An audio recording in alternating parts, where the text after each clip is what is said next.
세상은 언제나 변합니다. 변할 뿐 아니라 이 세상은 어느 시점을 향해 가고 있죠. 오늘날의 세상을 보면서 왜 옛날과 다를까 생각해 봅니다. 정말 마지막 때가 가까운 것이 아닌가 해서요. 그러고 보니 세상이 심상치가 않습니다. 이전과 너무나도 다르니까요. 자연의 변화가 그렇고 무엇보다 사람들의 마음이 그렇습니다. 주님은 마지막 때가 가까우면 이 두 가지가 달라질 것이라고 했습니다. 오늘날 자연이 훼손되고 기후의 변화가 심하고 언제나 그러기는 했지만 나라들의 갈등과 또 긴장은 대량 살상 무기의 발달로 인해서 그 위험도가 비교하지 못할 정도로 높습니다. 무엇보다 사람들의 마음이 옛날과 같지가 않습니다. 주님은 마지막 때가 이르면 재난이 많고 전쟁과 난리가 있으며 전염병이 돌고 또 하늘에 징조가 있을 것이라고 했지만 그것이 재난의 시작이라고 하셨습니다. 그리고 사람들이 서로 미워하며 사랑이 식어질 것을 말씀하셨는데 그것은 특별하게 느껴집니다. 주님께서 사람들의 마음에 대해서 이야기하신 것이요.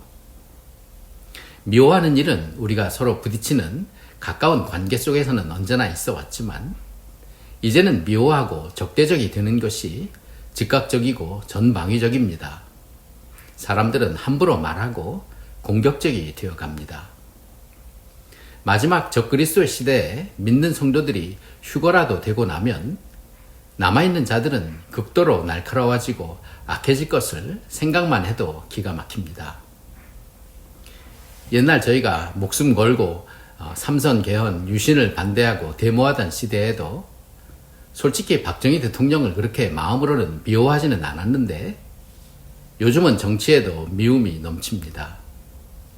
전에는 욕은 하지 않았지만 지금은 여당이든 야당이든 신랄하고 냉소적입니다. 우린 반대하더라도 미워하지 않고 싸우더라도 거기에 우리가 지켜야 할 더 소중한 가치가 있습니다. 오늘 주제가 주제인지라 테스 형 세상이 왜 이래? 라는 노래 가사를 한번 찾아보았습니다. 그저 와준 오늘이 고맙기는 하여도 죽어도 오고 마는 또 내일이 두렵다. 아 테스 형 세상이 왜 이래? 왜 이렇게 힘들어? 사람은 또 왜 이래? 먼저 가본 저 세상 어떤가요? 테스 형 가보니까 천국은 있던가요? 천국 얘기도 있어서 좀 놀랐어요. 세상도 이 세상이 뭔가 심상치 않다고 느끼는 거 아닌가요? 주님은 미움과 식어지는 사랑을 말씀했지만 사도 바울은 디모데에게 보낸 편지에서 마지막 때의 사람들의 마음의 변화를 19가지로 예언해 놓았습니다. 그런데 하나하나를 보면 그렇게 지금과 맞아떨어질 수가 없습니다. 2000년 전에 지적한 내용들인데요.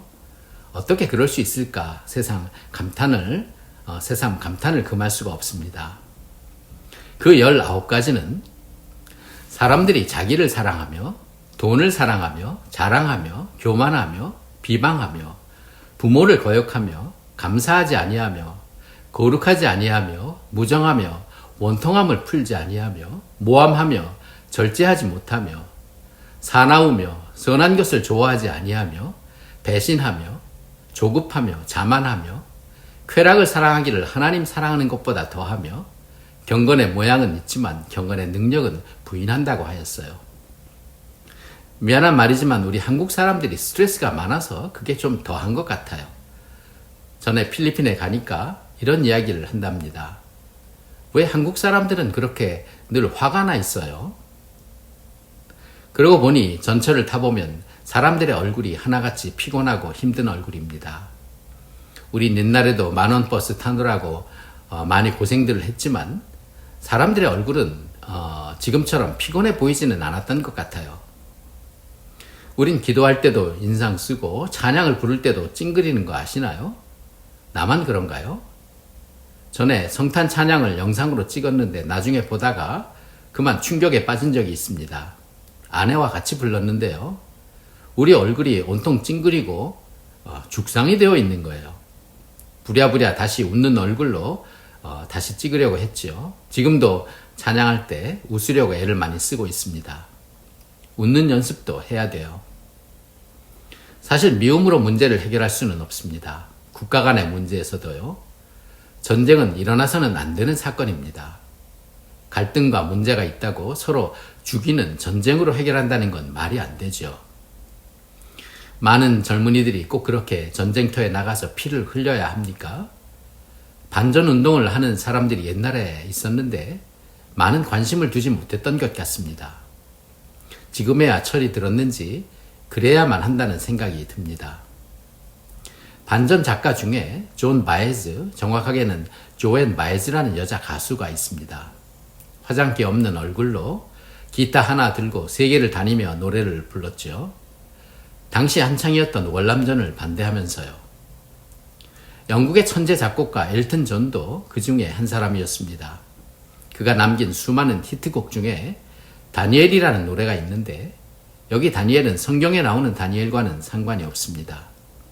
가사를 쓴 작가의 친구 다니엘이 월남전에 나갔다가 부상을 입어서 두 눈을 잃었습니다. 그 후에 비행기를 타고 스페인으로 떠나는 그 친구 다니엘을 그리워하는 노래였죠. 저도 그 노래를 좋아했는데 엘튼 존이 동성애자라는 것을 나중에 알게 되었습니다. 그래서인지 엘튼 존은 반전 작가이기는 했지만 복음성가를 쓰지는 않았어요. 그러나 앞서 조앤 바에즈는 그리스도인으로서 가스펠송도 불렀습니다. 그녀의 대표적인 곡이 We Shall Overcome, 우린 승리하리라. 옛날 데모할 때 많이들 불렀죠. 그녀가 부른 가스펠송 중에 My Lord, What a Morning이 있습니다. 주님, 이 통곡 소리는 웬일인가요? 라는 의미죠. My Lord, what a morning, when the stars begin to fall. 별이 떨어질 때, 그 별이 떨어지기 시작할 때 들리는 이 통곡 소리요. 주님께서 다시 오실 때 하늘에서는 별이 떨어지고 땅에는 주님을 믿지 않고 심판을 당하게 된 영혼들이 통곡한다는 이야기인데요. 이런 가사의 노래가 당시 세상에서 히트했다는 것도 놀라운 일이 아닐 수가 없습니다. 아마 그녀가 불렀기 때문일 수도 있습니다. 80이 넘은 그녀는 지금도 그렇게 노래를 부릅니다. 사람들의 마음을 보면 이 일이 가까워지고 있음이 분명합니다. 최근에도 전철을 타고 서울에 나가보면서 수많은 사람들을 보았고요. 마음속에 그들의 미래를 생각하면서 기가 막히고 깊은 슬픔을 느꼈습니다. 그리고 주님께 기도하였죠. 저 사람들이 어떻게 되겠습니까? 주님 좀 봐주시면 안 될까요? 이건 저에게 두 번째예요. 전에도 그랬는데 주님께 회개의 기도를 이번에 드렸죠. 다시. 주님께서 이미 보이신 그 자비와 긍휼을 이해하지 못하고 마치 내가 주님보다 더 자비로운 것처럼 행세한 것에 대해서요. 며칠이 안 되어서 주님은 저에게 세상을 그렇게 감상적으로만 바라보지 말 것을 깨닫게 해주셨습니다. 기독교인들이 이 세상에서 크게 미움을 받으리라고 하신 말씀도 기억나게 해주셨죠.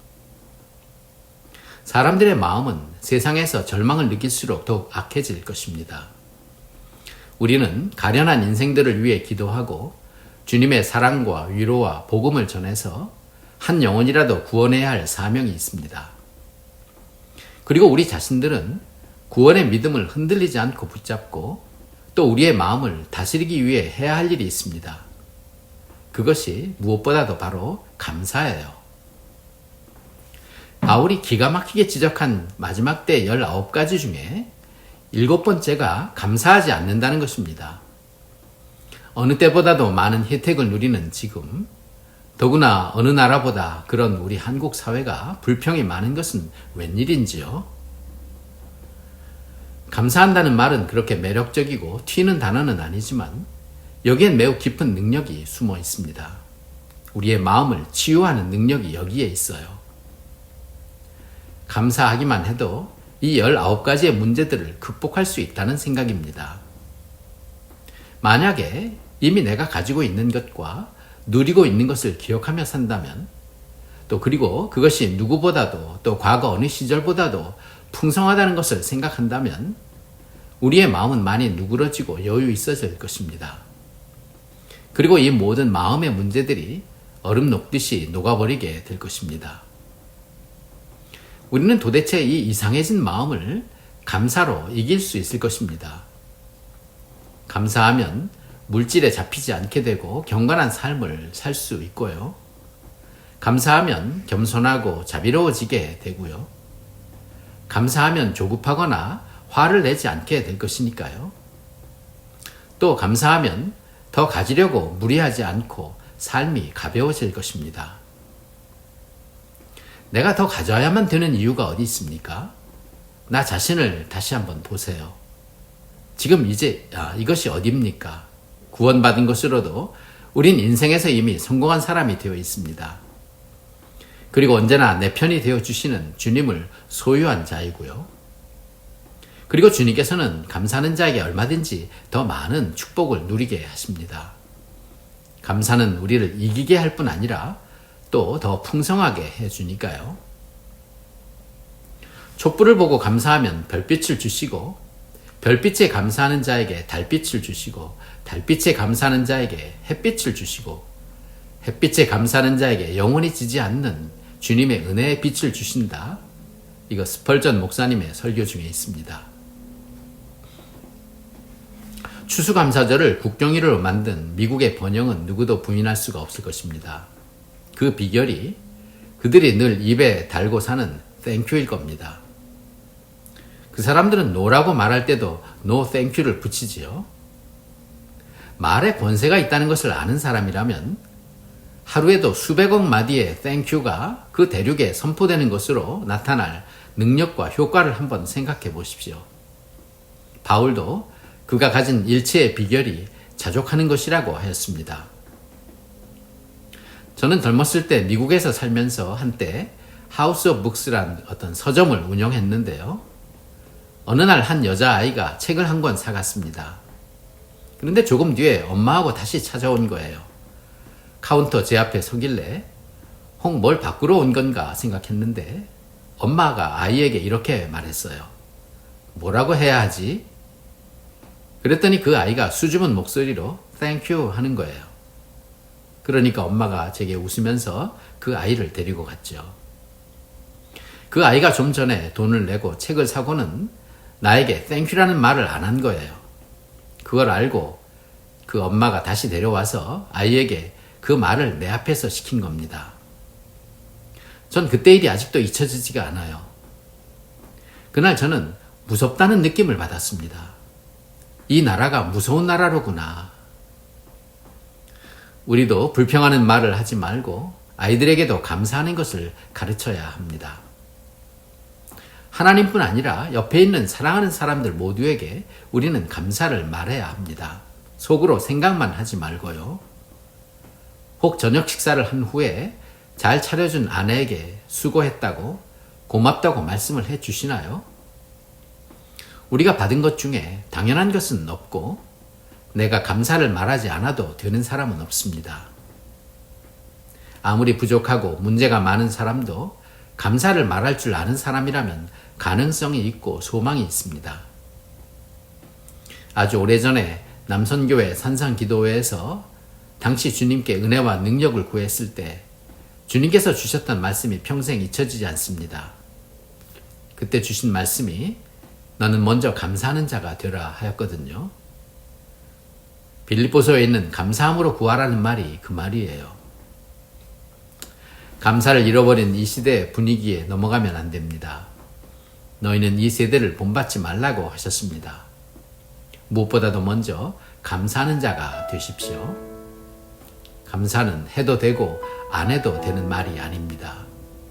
감사로 환경을 이기고 내 마음을 이기시고 또 감사로 하나님을 영화롭게 하시기를 바랍니다.